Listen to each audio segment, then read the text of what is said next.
இது கம்புப்பா. கம்பாமா? ஒரு கிளாஸ்.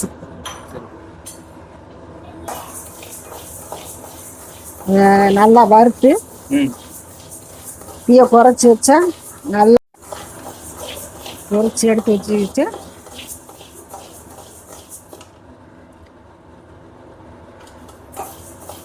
அடுப்பு சோளத்தையும் போட்டு இதே மாதிரி வறுத்து எடுத்து வச்சுக்கிடலாம்.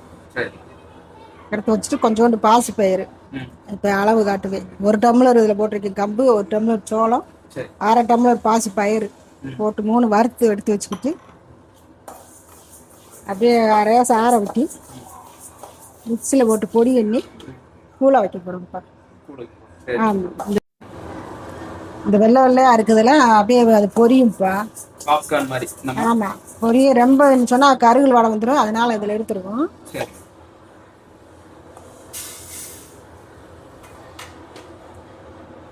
அதே மாதிரி இது வெள்ளச்சோளம். இதுவுமே பொரியும். தீயை ரொம்ப குறைச்சி வச்சு கிண்டிக்கிட்டே இருக்கணும்.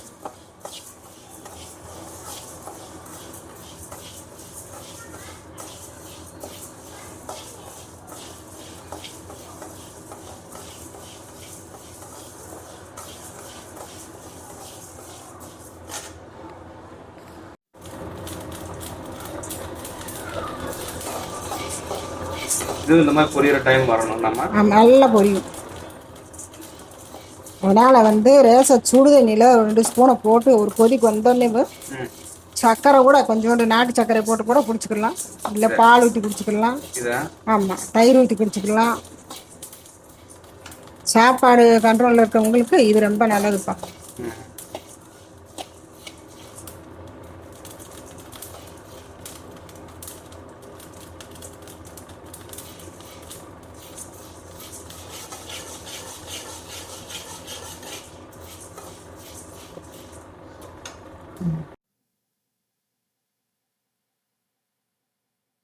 எடுத்துட்டா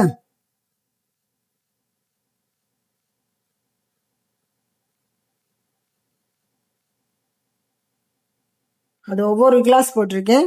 கம்பு 1 கிளாஸ், சோளம் 1 கிளாஸ், இது 1/2 கிளாஸ் பாசி பயிர். இதுலேயே வறுத்து போட்டுருங்க.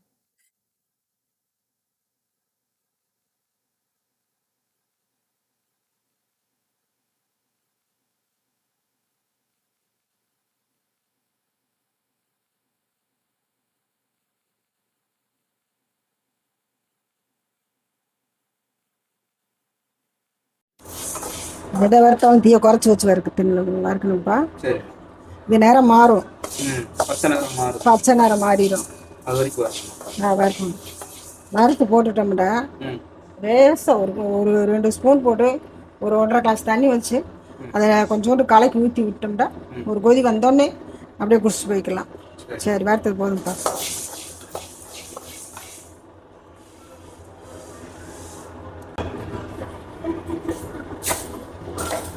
பூரா வறுத்து வச்சுருக்குப்பா, ஆறட்டும். கொஞ்ச நேரம் ஆறட்டும், மிக்சியில் போட்டு பொடி பண்ணியிருக்கோம்.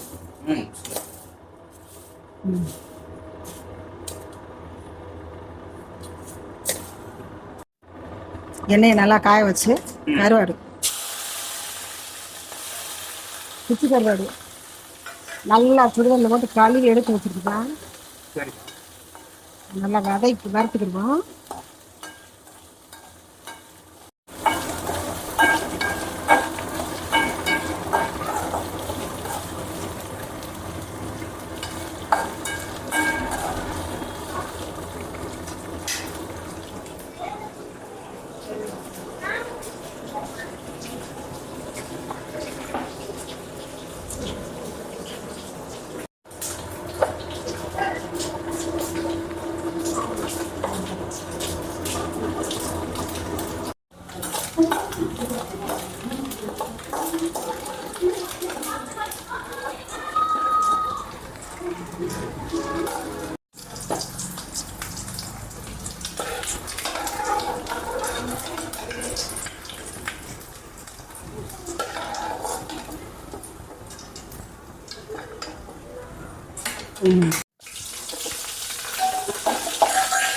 தெரிக்கின்ற அவசியம் கொஞ்சம் தள்ளி வந்துட்டேன், நல்லா தெரிக்கும்.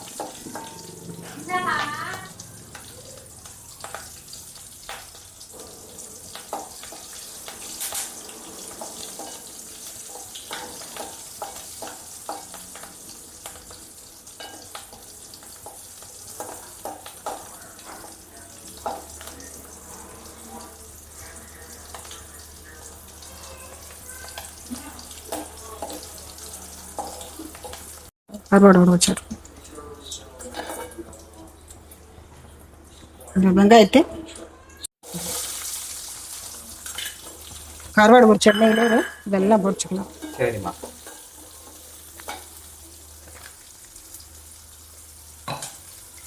இதுக்கு கொஞ்சோண்டு தூள் உப்பு போட்டுக்கணும்.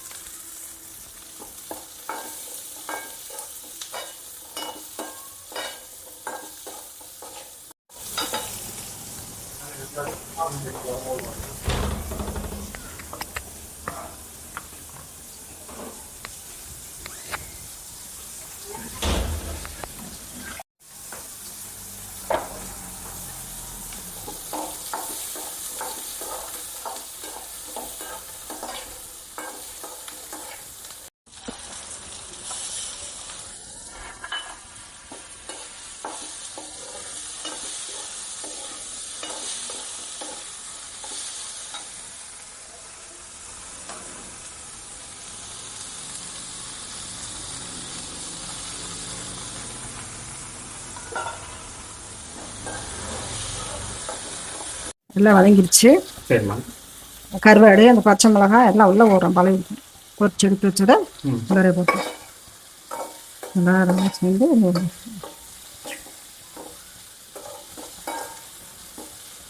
என்ன செய்கிறோம், கொஞ்சோண்டு வீட்டு மசால் பொடி, காரக்குழம்பு பொடி மசால் வீட்டில் அரைச்சி வச்சுருக்கு. வீட்டு மசாலா இது எல்லா குழம்பும் போடுவோம். அது கொஞ்சம் போடும். அவ்வளோவா.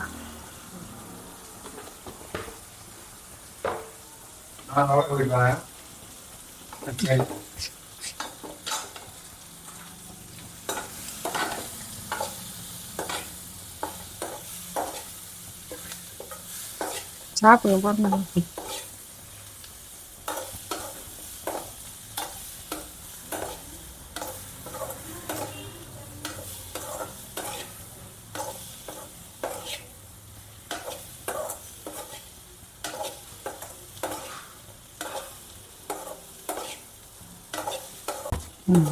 போதும்ப்பா.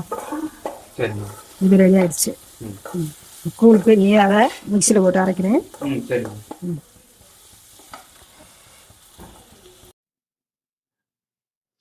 மிக்சியில் போட்டு அடிக்கணும்மா? ஆமாப்பா, அரைச்சி வரேன்.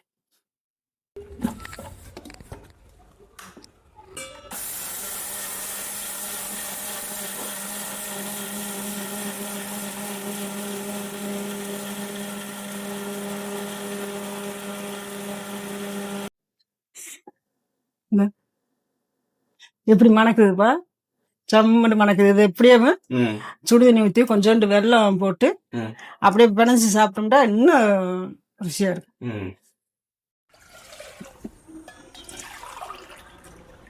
ஒரு 2 பேத்துக்கு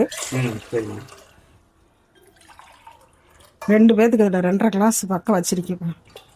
இன்னும் கொஞ்சம் கரைச்சி வர ஊற்றுமா, அதில் வேற கொஞ்சம் தண்ணி வரும். மாவு கலர் பாருங்க எப்படி இருக்குன்னு. சரிம்மா. லேசாக கொஞ்சம் குருணை பதம் இருக்கும். கொதிச்சோடனே அது சரியா போயிடும். சரிம்மா. 2 ஸ்பூன். எத்தனை கணக்கு இருக்கு இது? 2 ஆளுக்கு. சரி, நல்லா இருக்கும். கரைச்சி குடிச்சுக்கணும். 1/2 கிளாஸ் தண்ணி. 1/2 கிளாஸ் ஊற்றி கரைச்சி வச்சுக்கணும்.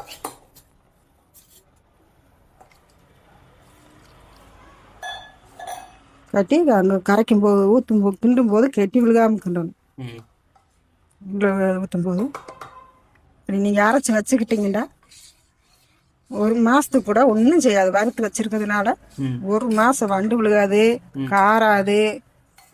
எங்கேயாவது வெளியில் போயிட்டு வந்தோம்னா ஒரு அவசரத்துக்கு உடனே எடுத்து கரைச்சி ஆளுக்கு 1 கிளாஸ் குடிச்சிட்டு படுத்துக்கலாம். பசியோடு இருந்தாலும் என்ன இதாக இருந்தாலும் ஜீரணமாகி போயிடும். உடனே ஜீரணமாகி போயிடும். தண்ணி கோச்சிச்சுனாமா? ஆமாம், இந்த ஊற்றிடுவோம். கரைச்ச கூட உள்ள ஊற்றுறோம். ஆமாம், கரைச்ச மாவை ஊற்றிடுவோம்.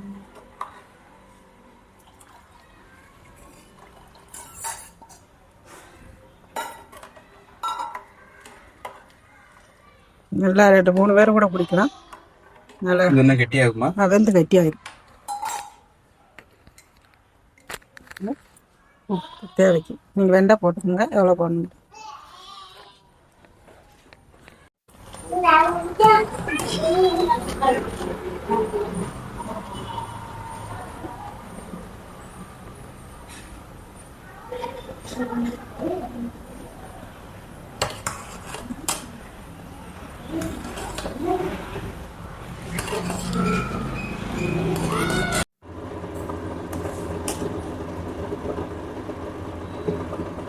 வந்துருச்சு, எடுக்க போறேன்.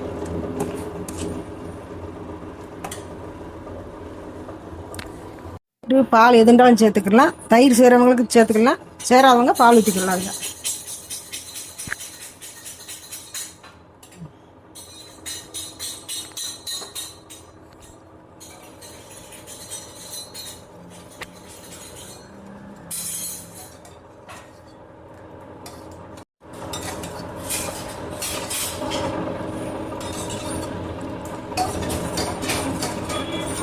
இதை கத்திரி வத்தையும் சுண்ட வத்தையும் சேர்த்து பொரிச்சு வச்சிருக்குப்பா.